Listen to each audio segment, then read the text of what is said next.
So it's Monday the 30th of September. I'm all packed up.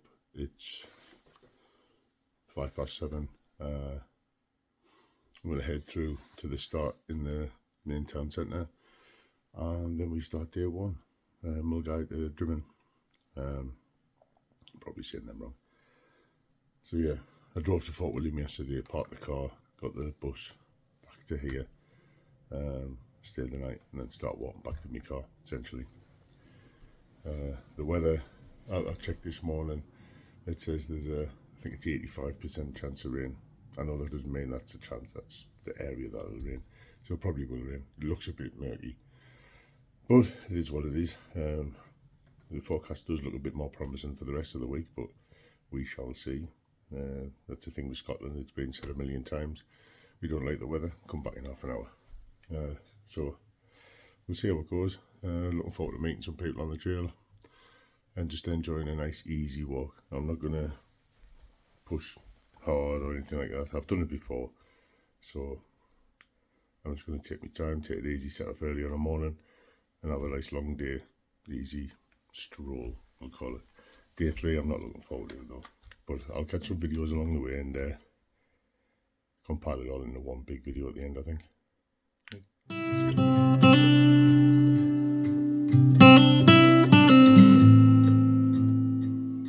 So this is the start. You've got a little information board at the beginning, all the different stages and the distances, can't see very well, and there's the actual route itself, and you've got a Costas bar and there's a Greggs there. You've kind of got to get a coffee and a sausage roll at the Greggs, or a sausage butty.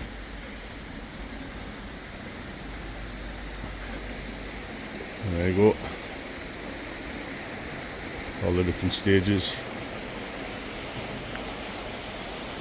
a few other bits, points of interest.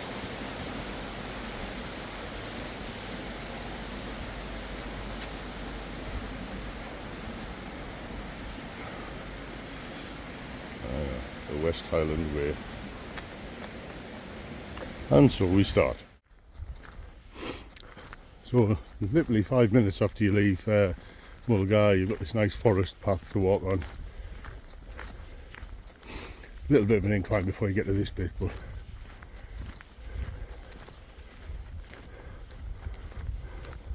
it's quite nice. You can see a few dog walkers going in the other direction, but yeah, the colours starting to turn. It's quite pleasant. Hopefully it stays like this all day. Can't see it, but if it stays like this I'll be very happy. The rain stays up, but we'll see how it goes. I'm just walking, taking my time. I think generally speaking I walk a bit faster than I think I do, because when we did the Fjallraven Classic, me and my son, on the last day, like, we didn't get overtaken once, and I didn't feel like we were particularly batting on.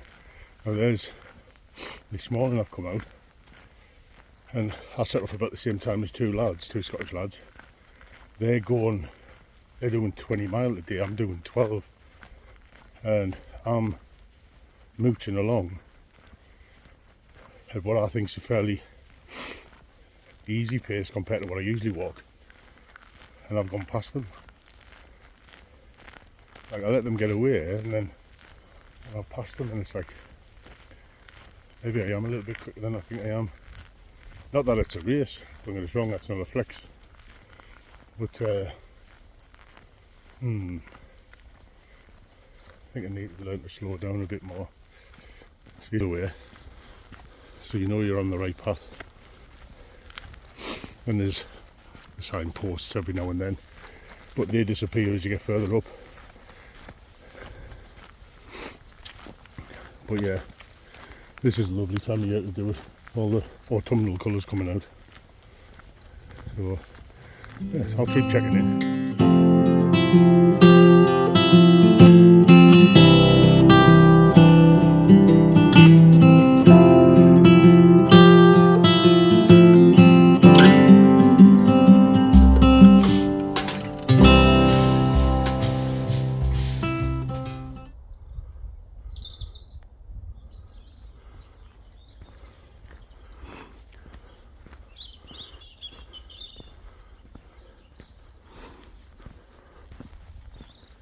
So from this point you kind of get a glimpse of what's to come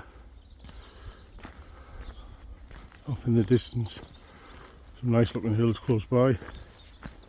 We're about 4 miles, maybe 4.5 miles in. About another 8 miles to Drymen. There's a cafe in a couple of miles time, I think. Stop there for a coffee. As I say, it's setting off early. It's just I just want to bimble my way along, because I'm staying in accommodations. I'm not carrying a tent, sleeping bag, all that shenanigans, so consequently my pack weight, well, the base weight's about 6 kilos with food and stuff and water. Maybe about 7.5 ish. Contrast to last year when I carried 16-17 kilos, so it feels a whole lot more easier on my knees, because my knees are the weak link, if you like. So yeah, I mean, it's just gone 9 o'clock, just after. I set off from the start. It's something like 25 to 8, so still making decent time, like 4 miles an hour and a half, hour and 20 minutes-ish. I'm certainly not pushing on. The two lads have gone past us again. They're looking to cover twice what I am today, so they're looking to get the Drymen for about 12. I'm happy to get there for about 2 o'clock, 3 o'clock, to be honest. So tomorrow is a slightly longer day, I think, if I remember rightly. Wednesday, my day 3 from Rowerden to Banglass campsite where I'm staying. That's a day I'm not looking forward to. It's the one day I really don't like, but the trade-off is that the views and the hike for the other 6 days are stunning, so I can tolerate the Loch Lomond stretch because of the payoff from the other days. But yeah, that's quite a long day, because it's not the longest day in distance. That's day 5, where I go from Tindrum to Glencoe Mountain Resort. I think that's just shy of just shy of 30 kilometres, about 20 mile, I think, 19 miles, something like that. And that is quite brutal on your feet because of the Parliament Road. But the day 3 along the side of Loch Lomond, rather, sorry, that's the worst day in terms of physical fatigue, because it's ups and downs and climbing over tree roots and scrambles, and so it's really slow going. So, like, whilst it's not the longest day in terms of distance, in my opinion, it's physically the most demanding day and not the one I look forward to. I know some people are a bit apprehensive about the Devil's Staircase, which is day 6. To be honest, it's a doddle. Devil's Staircase, it's not called Devil's Staircase because it's odd. It really isn't. It's to do with road workers dying when they were going out on the lash in Kinloch Leven and then trying to make their way back across the hill in blizzards. And some of them got lost and lost their lives. That's why it's called Devil's Staircase. Not because it's a difficult climb, because it really isn't. For me personally, the descent into Kinloch Leven, after you go over the top, is harder because of my gammy knee, and it's just about something like 4 or 5 miles just down. It's just a constant pounding on my knee, and it's not pleasant. But anyway, as I say, there's so many stunning views and the payoffs for the hard parts. I'm probably sounding a bit doom and gloom, but the payoffs of all the views, including like this, and this is near the start,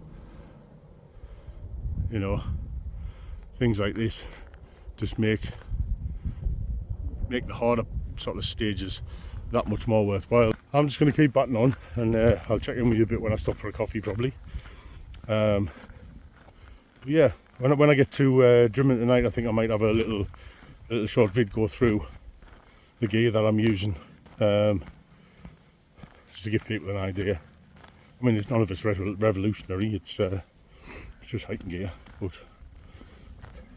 I'll give you an idea what I'm carrying. And I might maybe make mention of what I used on the Fjällräven Classic in Sweden, because I used a totally different set of kit there. But yeah, so see you in a minute.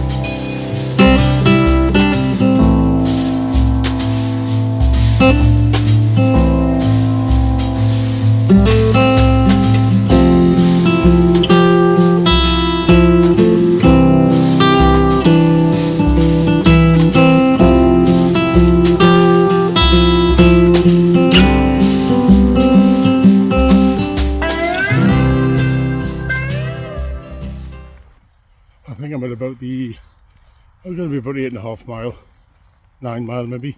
I stopped at Turn Up the Beat for a coffee. Very nice it was too. Yeah, last year I stopped at a place before that, his name escapes us, which is a nice enough place. But I've seen a lot of people posting about Turn Up the Beat, so I thought, well, we'll give it a try this time. All about trying new things. So yeah, so I stopped there. I had a good half hour there, because I don't want to get to Drymen too early, because I'm pretty sure I can't check in till 3, and as it stands I'm just mooching along, and looks like I'm going to be there for about 12:30.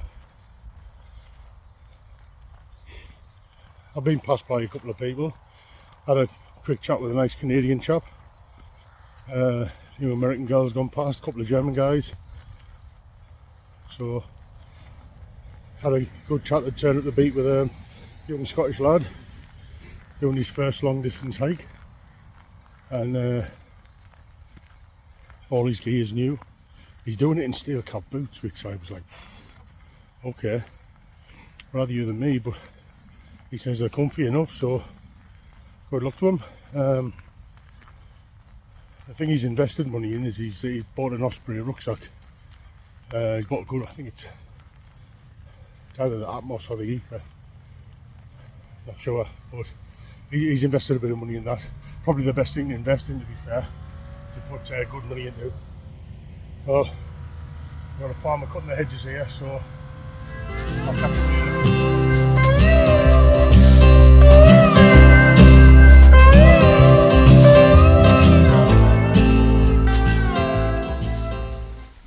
Here we are coming into Drymen.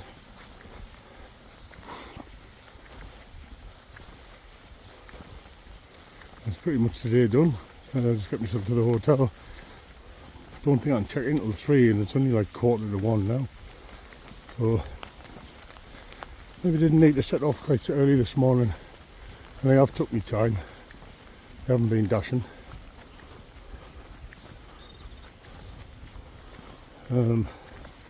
Weather-wise, started off dry, got probably halfway between the start and Turn Up the Beat where I had my break. And then it started to drizzle a bit, and then it got a little bit heavier, and then it eased off, and now it's coming back on a bit heavier again. So it was forecast today, about 85% chance of rain, so it was expected. Tomorrow's meant to be a nicer day, so we'll see what that brings. But yeah, I'll just get in and see if I can check in early. If not, I'll go and get a coffee, chill out for a couple of hours until I can get checked in. Hello again. So I'm all checked in at the Winnick Hotel. Nice enough room, just the right size for one. I've had a nice hot shower, that was well needed, and it's 4:15. The restaurant, you can get something like bar meals during the day, but the restaurant isn't open proper till I think it's 6 or 6:30, so I'm just killing a bit of time until I can get some food.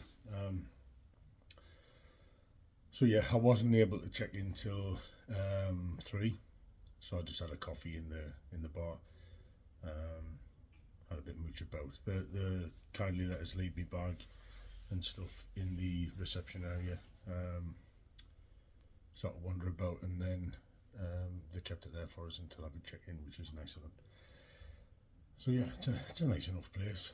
Can't remember what I paid for. I think I paid about 55 for the night, which I didn't think's too bad, to be honest. That includes breakfast, 55 or 60, something like that. Today was a nice walk. Rained a bit. That was expected. It was in the forecast anyway. It looked a bit murky when I came out this morning.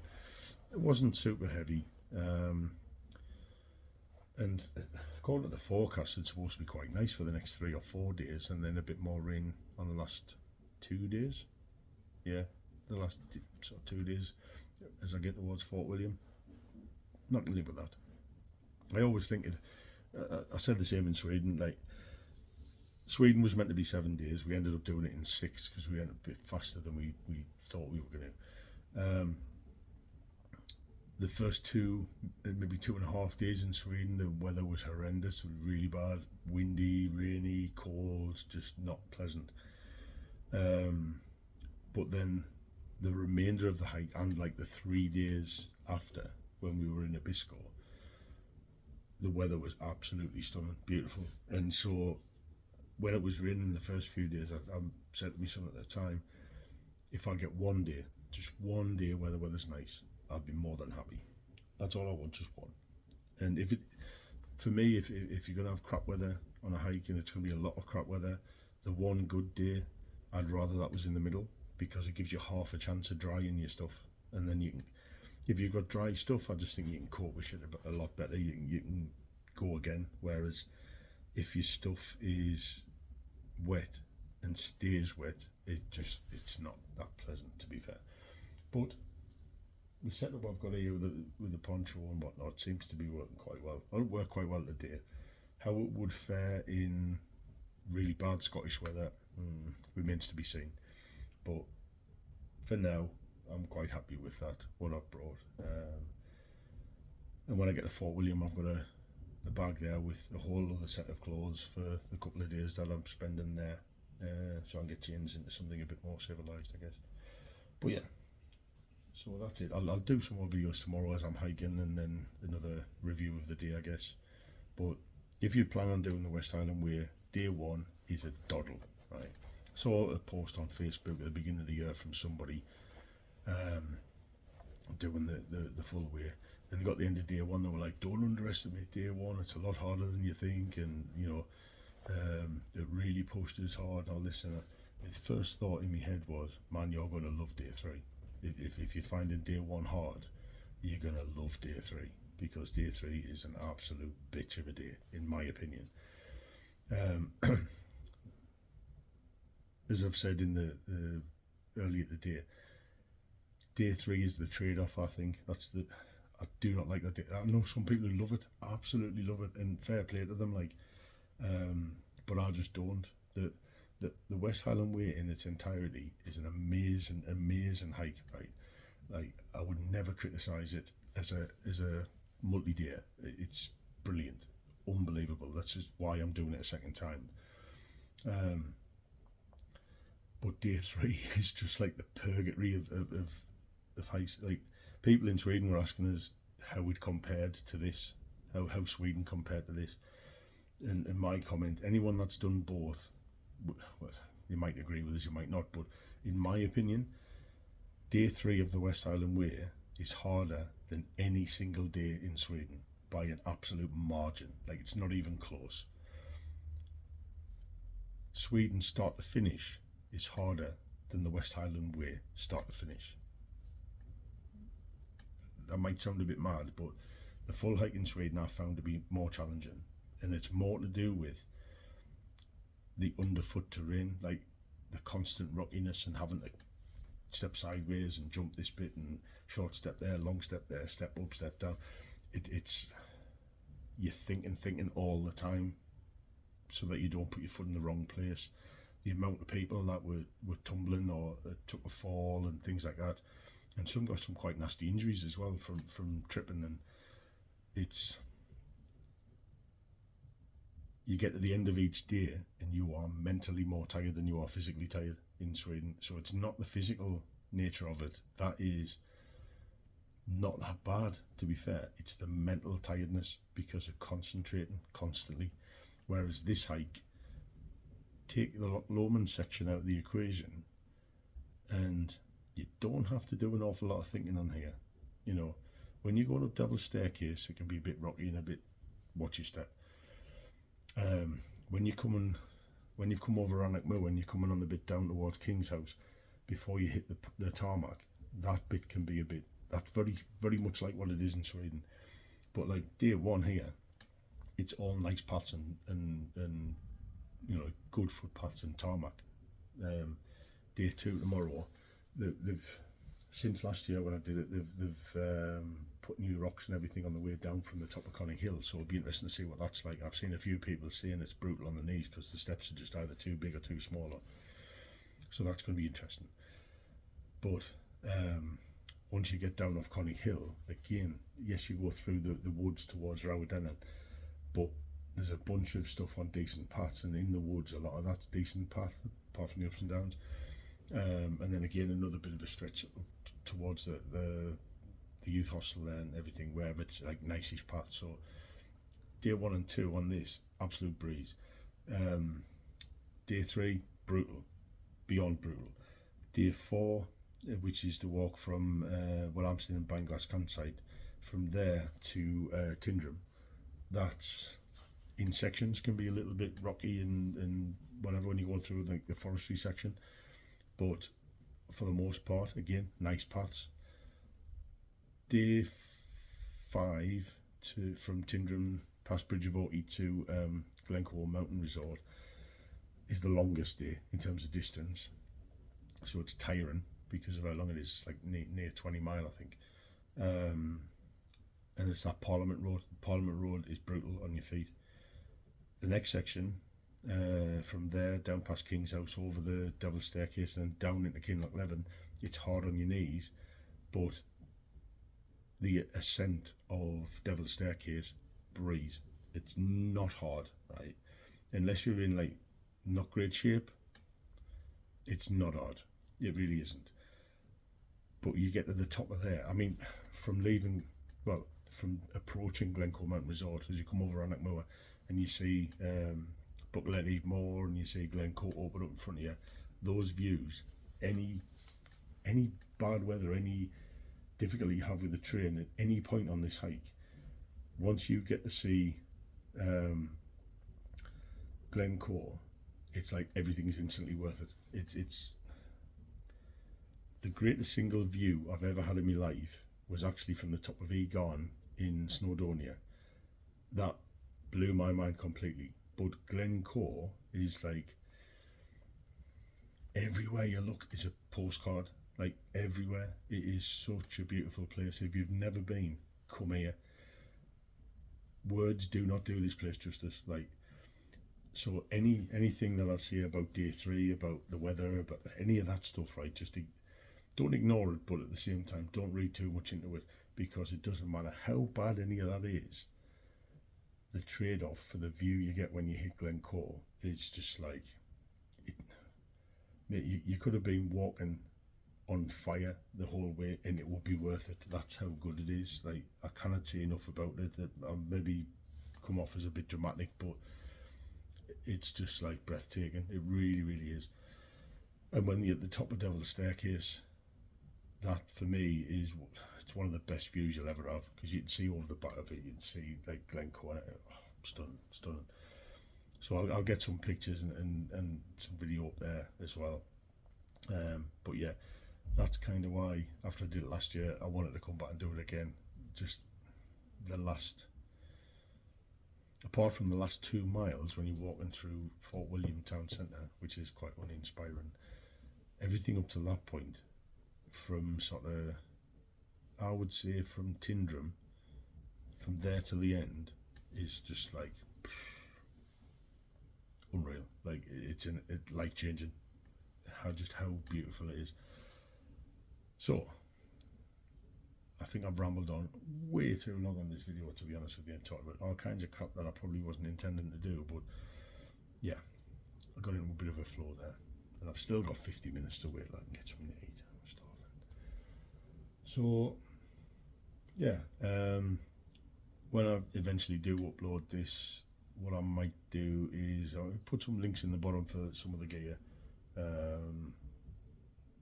that I've used. I'll put a list of the gear anyway, and that's it. So I'll shut up now, as you'll probably be quite happy that I am. I'm just going to chill out, get something to eat, have an earliest night, and then tomorrow is a tougher day, but yeah, views from Connick Hill, hopefully the weather's good, and then we'll get some nice views from the top of there, drop down into Balmaha for a coffee and chill for half an hour, and then back on the rest of the way. Stop at I can't remember the name of the pub. There's a pub where I'll get some food tonight before I then move on further to the youth hostel for the night before the dreaded day 3. Yeah. Okay, right. I'll catch you later.